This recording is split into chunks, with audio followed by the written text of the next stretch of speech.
changing me and changing you. Praise Lord. అందరూ బాగున్నారా? ఈ ఉదయకాల సమయంలో దేవుని వాక్యాన్ని మనం ధ్యానం చేసుకుందాం.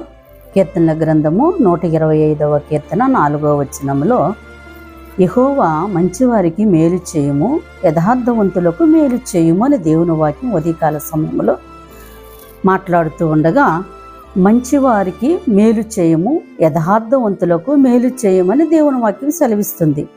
యథార్థవంతులు ప్రతి ఒక్కరూ ఎవరికి వారు యథార్థవంతులుగా ఉన్నాం, మంచివారుగా ఉన్నాం అనుకుంటున్నాం. నేను మంచిదానిని, నేను మంచివాడిని, నేను మంచి యొక్క ప్రవర్తనలో ఉన్నామని మనమే అనుకుంటున్నాము. కానీ దేవుని దృష్టిలో మంచివారముగా ఉన్నామా లేదా అనేది మనము పరిశీలన చేసుకోవాలి. మనం యథార్థతగా నడుస్తున్నాం, నేను యథార్థంగా ప్రవర్తిస్తున్నాను, యథార్థంగా ఉంటున్నాను మనం అనుకుంటున్నాము. కానీ మన యథార్థత, మన మంచి, మన కుటుంబంలో, మన ఇంటిలో, సమాజములో, సంఘములో మనం ఎలా ఉంటున్నాం అన్నటువంటి పరిశీలన చేసుకోవాలి. కానీ వీటికన్నిటికంటే ముఖ్యముగా దేవుని దృష్టిలో మనము మంచివారముగా ఉంటున్నామా, దేవుని దృష్టిలో మనం యథార్థముగా జీవిస్తున్నామా అనేది మనము జ్ఞాపకం చేసుకోవాలి.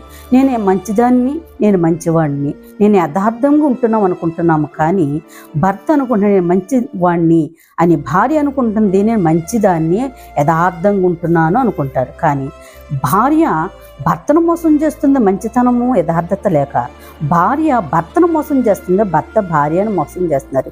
ఈ దినంలో చూసినట్లయితే తల్లిదండ్రులు యథార్థముగా పిల్లల దృష్టిలో ఉండక యథార్థంగా ఉంటున్నాం అనేటువంటి నటించుతున్నటువంటి సమాజముగా ఉన్నది. కానీ మన యథార్థత మన దేవుడు చూస్తున్నాడు అనేటువంటి మనము జ్ఞాపకం చేసుకోవాలి. దేవుని దృష్టిలో మనము యథార్థముగా ఉంటున్నామా లేదా? మన యథార్థతను తల్లిదండ్రులు మోసం చేస్తున్నాం, కానీ యథార్థతగా ఉండలేకపోతున్నాం. యథార్థంగా ఉన్నాం అనేటువంటి మోసపూరితమైన జీవిత విధానములో, కుటుంబములో, సంఘములో, సమాజములో మనము జీవిస్తూ ఉంటున్నాం. కానీ మనల్ని చూస్తున్నటువంటి దేవుడు ఉన్నాడనేటువంటి సత్యాన్ని మనం గ్రహించలేకపోతున్నాం. యథార్థతను దేవుడు చూస్తున్నాడు.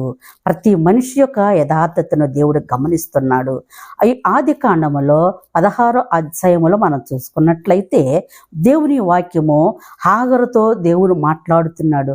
హాగరు ఎక్కడి నుండి వస్తున్నావు, ఎక్కడికి వెళుతున్నావు? అయితే హాగరు దేవుని యొక్క ఏర్పాటుతోనే శారాకు ఒక దాసిగా, అలనాడు వివాహాలు జరిగిన తరువాత వారి తల్లిదండ్రులు వారి యొక్క తన కుమార్తె కడవరకు దాసిగా, అంటే పని చేసేటువంటి నమ్మకమైన వ్యక్తిగా, యథార్థవంతురాల్ని దాసిగా అప్పగిస్తారు. అయితే ఈ ఆగరు దాసి అన్ని సంవత్సరములు తన యజమానురాలు దృష్టిలో యథార్థంగానే, నమ్మకముగానే పనులు చేస్తూ వచ్చింది. కానీ ఈ యొక్క పిల్లల యొక్క లేని పక్షములో ఆ పిల్లల యొక్క కాంక్షతో తన యజమానుడైనటువంటి అబ్రాముకి శారాయి ఈ యొక్క హాగర్ని భార్యగా ఇచ్చింది. అది శారా యొక్క ప్రోత్సాహంతోనే హాగరు అబ్రాము యొక్క భార్యగా అయినది. అయితే దేవుడు హాగరులో ఉన్నటువంటి యథార్థతను, హాగరులో ఉన్నటువంటి మంచితనమును చూచిన దేవుడు హాగర్ని జ్ఞాపకం చేసుకుని గర్భాన్ని తెరిచాడు. అయితే శారా యథార్థత లేదని కాదు, శారా దేవుని వాగ్దానము కలిగిన కుమార్తె శారా. అయితే శారా గమనించలేక ఇంకా దేవుడు ఇంకా నన్ను దర్శించలేదు, వయసు అయిపోతుంది అన్నటువంటి కంగారులో ఆ యొక్క హాగర్ని తన భర్తకు భార్యగా ఇచ్చింది. అయితే తన యొక్క పనికత్తి దాసి నా ఎదుట గర్భం ధరించింది, నేను ఇన్ని సంవత్సరాలు అన్నటువంటి దేవుని వాగ్దానమును మరిచిపోయిన వ్యక్తిగా శారా ఉండి హాగర్ని హింసించటం మొదలుపెట్టింది, బాధించటం మొదలుపెట్టింది. అప్పటి వరకు నమ్మకంగా పనిచేసిన హాగరు నమ్మకముగా తన యొక్క అవసరములన్నిటిని తీర్చినట్టు హాగర్ని గమనించలేకపోయింది శారా. కేవలం గర్భవతి ధరించింది అన్నటువంటి కారణం చేత, తను గర్భం ధరించలేదే అనేటువంటి బాధ చేత. కానీ ఇవన్నీ కూడా దేవుడు చూస్తున్నాడు.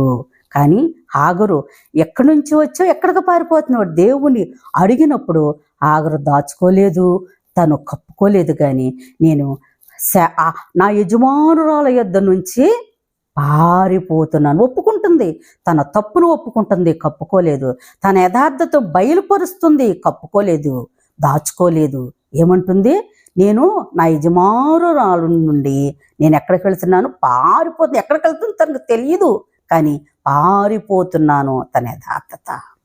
కానీ హాగరు తన యజమానుడికి మంచి పనులే చేసింది, కానీ తన మంచితనమును బట్టి, తన యథార్థతగా సమాధానం ఇచ్చిన దాన్ని బట్టి దేవుడు హాగరుతో అభయమిస్తున్నాడు. అందుకని మంచివారికి మేలు చేస్తాడు, యథార్థవంతులకు మేలు చేస్తాడు.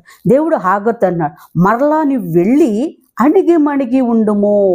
అంటే అణిగిమణిగి ఉండకోకుండా అంతకుముందు అణిగిమణిగి ఉన్నటువంటి హాగరు తన గర్భము దాల్చిన తోడనే తన యొక్క యజమానురాలిని కించపరుస్తుందేమో మనసులో, లేకపోతే అసహించుకుంటుందేమో మనసులో, లేకపోతే అది వరకు చేసిన రీతిగా నమ్మకంగా చేయలేకపోతుందేమో. అందుకనే శారా ఆమెను హింసించిందేమో. అందుకనే దేవుడు అంటున్నాడు, నీవు వెళ్ళి అణిగి మణిగి ఉండము. లోబడింది దేవుని మాటకు, దేవుని దూత మాటకు తను సరెండర్ అయిపోయింది, లోబడిపోయింది.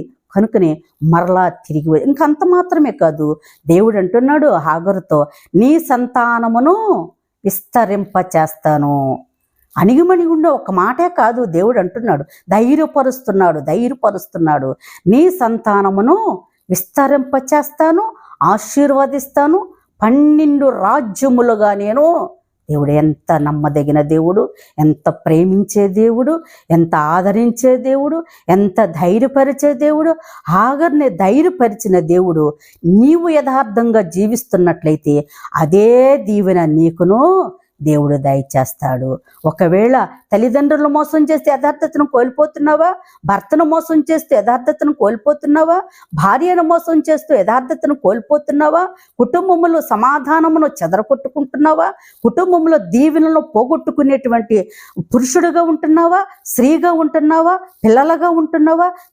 ఏ విషయంలో నీవు యథార్థతను కోల్పోయి సమాధానాన్ని కోల్పోతూ దేవుడు ఇచ్చేటువంటి ఆశీర్వాదములను, దీవెలను కోల్పోయే వ్యక్తిగా నీవు ఉంటున్నావేమో. ఈ ఉదయకాల సమయంలో దేవుని బిడ్డ నువ్వు గమనించాలి, ఆలోచన. ప్రియబిడ్డ, ఈ ఉదయకాల సమయంలో దేవుడు నీతో, నాతో, అందరితో మాట్లాడుతున్నటువంటి మాటలను మనం జ్ఞాపకం చేసుకుంటూ యథార్థతను కోల్పోకుండా కడ వరకు మన జీవితంలో యథార్థకంగా ముందుకు జీవించే వారముగా దేవుడు నడిపించునుగాక. ఆమెన్. ప్రార్థన చేసుకుందామండి. తలలో ఉంచి మోకరించినట్లయితే ఈ ఉదయకాల సమయంలో ప్రార్థన చేసుకుందాం. పరిశుద్ధుడైన మా తండ్రి, ప్రేమ కలిగిన మా నాయన, ఈ ఉదయకాల సమయంలో నీ బిడ్డలందరూ కూడా నీ యొక్క మాటలను విన్నారు నాయన. ఏ బిడ్డ అయితే నాయన నీ వైపు చూసి మా ప్రభు తన హృదయమును నీరు తట్టు తిప్పుకున్నదో ప్రతి ఒక్కరిని మీరు ఆదరించండి. ఎక్కడ యథార్థతను కోల్పోయారో, ఎక్కడ యథార్థతను జారవిడ్చారో, ఎక్కడ మా ప్రభు వారి హృదయముల్లో మా ప్రభువ అయ్యా నీకు చోటు ఇవ్వనటువంటి అయ్యా మోసపూరితమైన జీవితంలో నిలబడ్డారో దయతో వారిని క్షమించి యథార్థతలోనికి జీవించటానికి, నమ్మకమైన జీవితంలో నాయన పయనించటానికి సహాయమును దయచేయండి నాయన. ఈ కడవరి దినములో యథార్థతతో మా ప్రభు వెళ్ళాలనేటువంటి మనసున్నటువంటి ప్రతి బిడ్డను మీరు దర్శించినైనా అయ్యా మీరు బలపరిచి, ధైర్యపరిచి మీ నామానికి వారికి అయ్యా తోడుగా ఉండి నడిపించి కృప చూపమని యేసు నామములో ప్రార్థించి వేడుకుంటున్నాము తండ్రి. Amen. God bless you. Changing me.